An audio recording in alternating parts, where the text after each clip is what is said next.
Fala pessoal, boa noite, tudo bem? Estamos aqui para a nossa videoaula de hoje, disciplina Legislação Previdenciária e Tributária. Vamos lá, na semana passada, na nossa aula de quinta-feira, na quinta nós temos as 3 últimas, nós conversamos sobre esse assunto aqui. Ação do empregado contra o empregador que não registra, não desconta e principalmente o nosso foco aqui, não recolhe a cotização do empregado. E aí nós falamos sobre a rescisão indireta, né? Quando o empregador ele não recolhe os direitos do funcionário, fundo de garantia e também INSS. É claro, vocês viram na aula passada, nos vídeos, né, até na própria explanação, não é somente a falta do recolhimento dos encargos, como INSS e FGTS, que faz jus à rescisão indireta. Outras situações também faz ensejo a isso. Entretanto, o nosso foco foi INSS e FGTS. Beleza? Principalmente, né, o INSS. E aí, pedi para vocês comentarem aqui nas postagens. Eu li todos os comentários de vocês, é muito bacana, né? Poucos de vocês, alguns de vocês já conheciam o assunto, né? Já tiveram alguma pequena experiência, a grande maioria ainda não. Então esse é o intuito, né? Eu fico muito feliz quando vocês participam, colocam aí a opinião de vocês, tá?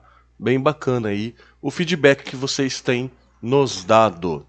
Vamos lá então. Na aula de hoje, 29/3, segunda-feira, nós vamos trabalhar benefícios por incapacidade e relações de extinção. Qual que é o foco deste tema? Qual que é o foco da nossa aula hoje? A garantia de emprego e o aviso prévio durante o auxílio-doença. Então são esses dois tópicos que nós vamos trabalhar. Se vocês olharem lá nas nossas bases tecnológicas, eu tenho trazido para vocês os temas, né, de acordo ali com a ordem que lá se encontra. Não vai ser sempre assim, tá? Pode ser que eu inclua um assunto ou outro aqui dentro. Por exemplo, nas nossas bases tecnológicas, não tem lá o bem. O que é o bem? Né? É o auxílio, é o benefício emergencial. Bem, são as iniciais de benefício emergencial, que é a MP do ano passado, que veio aí para as empresas, permitiu às empresas suspender o contrato de trabalho, né, dos funcionários. Isso foi bem bacana. E teve um impacto legal aqui também no que se refere à nossa disciplina. E isso não tem nas bases, até porque o bem, né, o benefício emergencial é algo relativamente novo. Então sim, eu vou acabar introduzindo aqui alguns assuntos que não estão nas nossas bases, mas que se faz aqui bastante importante a gente observar. Beleza?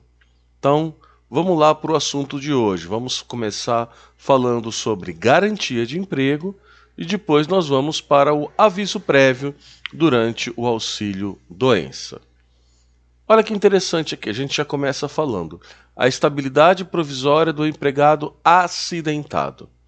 A Lei 8.213/91, no artigo 118, prevê a manutenção do contrato de trabalho por no mínimo 12 meses após a cessação do auxílio-doença acidentário. Olha o que diz então o artigo 118. O segurado que sofreu acidente do trabalho tem garantido, pelo prazo mínimo de 12 meses, a manutenção do seu contrato de trabalho na empresa após a cessação do auxílio-doença acidentário, independente da percepção de auxílio do acidente. Então, independente se ele recebeu, se ele não recebeu, ele tem a manutenção, tá? Ele tem a estabilidade durante 12 meses, ok? Então, essa estabilidade está prevista aqui na legislação trabalhista através desta citada lei e artigo. Olha só o que o STJ fala a este respeito, tá? O TST, perdão, o Tribunal Superior do Trabalho, diz a este respeito, tá? Ele até traz a súmula aqui, que tem força de lei, tá? quando um julgamento ele é transitado em julgado, o TST, que é o Superior Tribunal, ele emite uma súmula e ela vai ter força aí, de lei. Então vamos lá, estabilidade provisória, acidente do trabalho, artigo 118. Então olha só o que foi divulgado aqui. Primeiro, é constitucional o artigo 118 da lei, que assegura o direito à estabilidade provisória por período de 12 meses após a cessação do auxílio-doença ao empregado acidentário. Então, no primeiro momento aqui, o TST falou que o artigo é válido. Não adianta discutir ou não a validade desse artigo, ele já decretou aqui, através da súmula 378, a validade do artigo. O TST ainda traz o seguinte, no item 2, são pressupostos para a concessão da estabilidade o afastamento superior a 15 dias e consequente percepção do auxílio-doença acidentário, salvo se constatado, após a despedida, doença profissional que guarde relação com causalidade com a execução do contrato de emprego.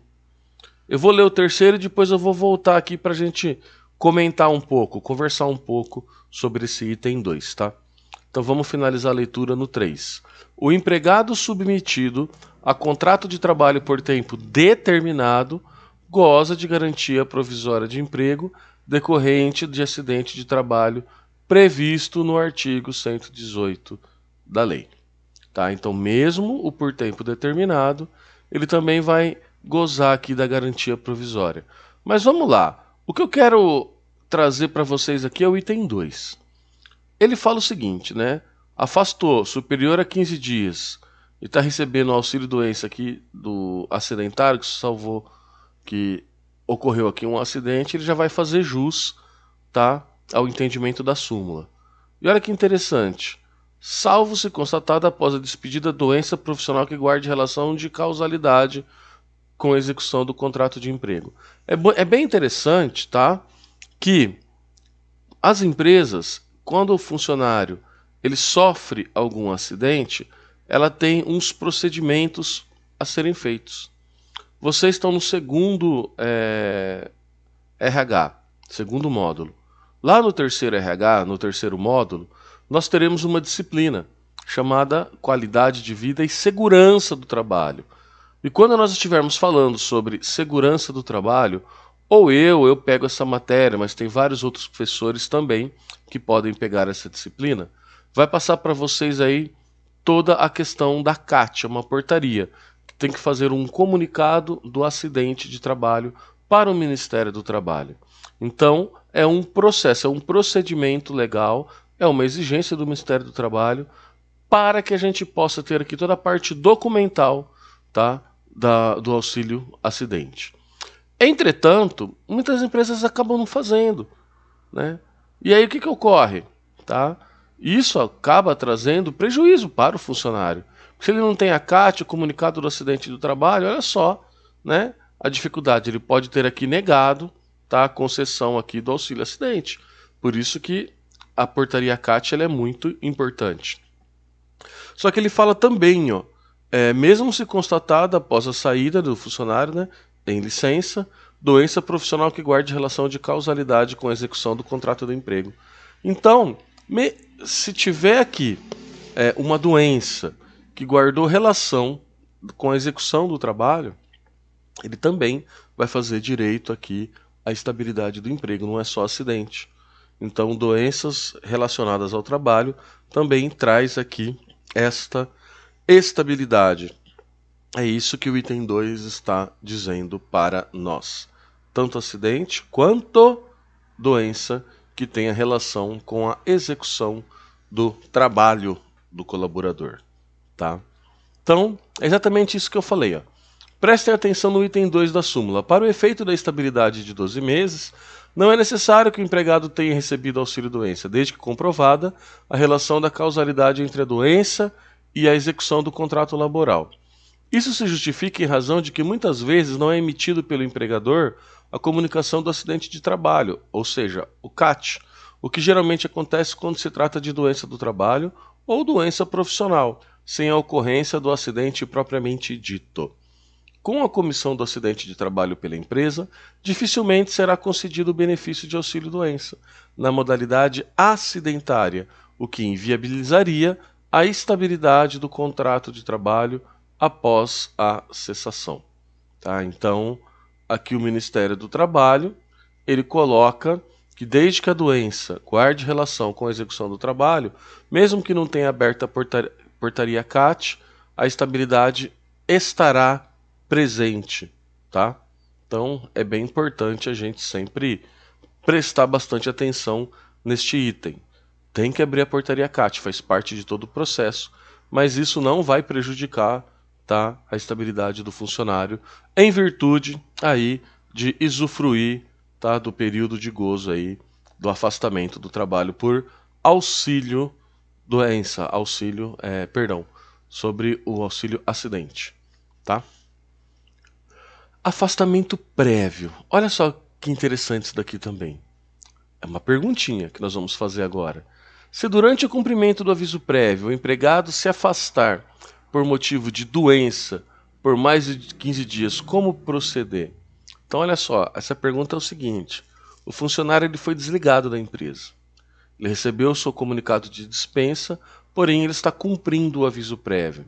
Sabemos que o aviso prévio ele tem um período base de 30 dias e soma-se mais 3 dias para cada ano trabalhado. Então, dependendo da jornada, do período em que esse colaborador esteve registrado na empresa, ele tem que cumprir aí o seu respectivo aviso prévio. E vamos lá. Então, imagina que você trabalha numa empresa, você recebeu o aviso prévio por parte da empresa, mas você se acidentou ou tirou aí um afastamento por motivo de doença. Levou aquele atestado, é um atestado por mais de 15 dias, tá? Dentro do período de aviso prévio. O que fazer, né? Como que funciona esse afastamento? Como ele impacta nessa questão do aviso prévio? Essa é uma perguntinha aí que muitas pessoas têm dúvida, né? Eles acabam dizendo que tem funcionários que acabam agindo de má fé com a empresa, já que vai ser mandado embora mesmo, então vou começar a tentar buscar aí atestado para que eu fique mais tempo vinculado à empresa, etc e tal. Então vamos lá, como é que funciona nesse caso? Olha que bacana. O empregado que durante o prazo do aviso prévio se afastar por motivo de doença acima de 15 dias, passa a receber auxílio-doença da Previdência Social e terá o seu contrato de trabalho interrompido. Contudo, a suspensão do contrato se efetiva somente a partir do 16º dia de afastamento. Durante o período em que o contrato de trabalho estiver suspenso, o aviso prévio não poderá ser concedido, assim como em caso de férias, estabilidade provisória, licença maternidade ou em qualquer outra situação de suspensão ou interrupção. No caso de auxílio-doença, em virtude de enfermidade, o empregado é considerado em licença não remunerada. Ou seja, a suspensão do contrato se efetiva somente a partir do 16º dia de afastamento, porque durante os 15 primeiros dias ele vai ter o abono aí desse período durante o aviso prévio, tá? Então a resposta é até os 15 dias, tranquilo, ele vai entregar o atestado, porém ele vai estar dentro de casa. A partir do 16º dia, interrompe o contrato de trabalho, paralisa. E aí, quando ele voltar, tá? Quando ele tiver liberado para voltar ao trabalho, ele volta a cumprir o finalzinho do aviso prévio dele, que vai faltar, tá? Então, é assim que a gente trata essa questão aí, tá? De pegar um atestado, de tirar aí, tá? Essa questão da licença por causa de uma doença durante o aviso prévio, tá bom? Então vamos lá. Estabilidade decorrente da doença ocupacional, que é o tema do nosso assunto de hoje, tá? Agora vocês vão ficar com um vídeo aqui, tá? Tem um especialista falando também algumas outras informações, beleza? Terminando o vídeo, a gente encerra aqui a nossa aula. Assim que terminar o vídeo, aguardem aí uns minutinhos, já vai aparecer aqui nas postagens para vocês um questionarinho aí com algumas perguntinhas do que foi falado hoje, só para a gente fixar conteúdo. Então vai ser uma atividade de fixação de conteúdo. Terminou de assistir a videoaula, já vai aparecer aqui em postagens, são perguntinhas fechadas aqui de alternativas, só para a gente fixar o conteúdo de hoje. Beleza, galerinha? Então, por hoje é só. Nós voltamos na quinta-feira. Na quinta-feira aí nós temos a continuidade do nosso tema aqui sobre legislação previdenciária. Dúvidas, como sempre, estou aqui à disposição de vocês durante o nosso período de aula e também depois, é só mandar aí no chat que assim que eu ver a pergunta de vocês, com certeza eu vou responder. Então, dúvidas, algum comentário, tá? Complementar, utilizem aqui as postagens, utilizem o chat. Vamos utilizar aqui a nossa ferramenta para estabelecermos aí e mantermos uma comunicação. Beleza, pessoal? Bora lá assistir o vídeo. Terminou o vídeo, questões aqui de fixação de conteúdo. Um abração. Tchau, tchau.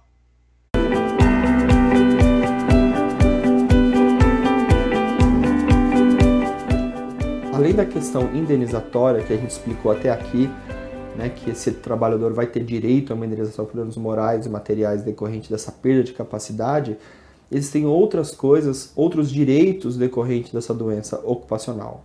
A primeira delas é uma estabilidade. Há uma tendência de confusão, e é muito difundida no mercado, de que a estabilidade de 12 meses é para acidente de trabalho. Bom, aqui a gente precisa fazer uma ponderação muito importante. Para a lei, acidente de trabalho é equiparado à doença ocupacional. A Lei 8.213, ela equiparou os direitos de acidente de trabalho com doença ocupacional. Então, uma vez diagnosticado doença ocupacional, o trabalhador também tem direito a uma estabilidade por 12 meses na empresa. Outro fator, outro direito que muitas vezes passa despercebido e é uma questão muito importante quando se fala em doença ocupacional, ela se volta no mesmo ponto. O ponto de que a Lei 8.213 equiparou acidente e doença.